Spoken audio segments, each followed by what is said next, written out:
अस्तरंग समुद्र रे आतंक सृष्टि करुवा बौला कुंभीर उद्धार होती तेज उद्धार कुंभीर को अस्तरंग समुद्र उद्धार करिसेंती राजनगर वन विभाग 6 जणिया टीम। अस्तरंग समुद्र रे दीर्घ दिन धरी आतंक सृष्टि करिथिबा बौला कुंभीर को काबू करिछि अस्तरंग वन विभाग। दीर्घ दिन धरी देवी नदी और अस्तरंग समुद्र रे एही कुंभीरटी देखिबाकू मिलिथिबा बेले स्थानीय लोकंक मध्य आतंक सृष्टि करिथिला। लोके माने नदी समुद्र माछ धरिबाकू भय करुथिले। अस्तरंगर पीर जहानिया समुद्र रे पर्यटक माने गाधोइबाकू मध्य भय करुथिले।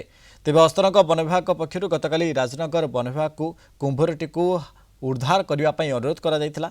अस्तरंग वन विभाग अनुरोध क्रमे राजनगर वनांचल पक्षर एक 6 जणिया टीम अस्तरंग को यात्रा करथिले।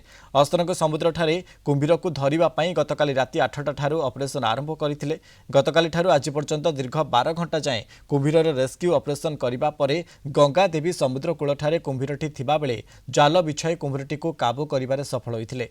एहाकू एक 107 डाला गाड़ी रे राजनगर पठाई दिया जायछि।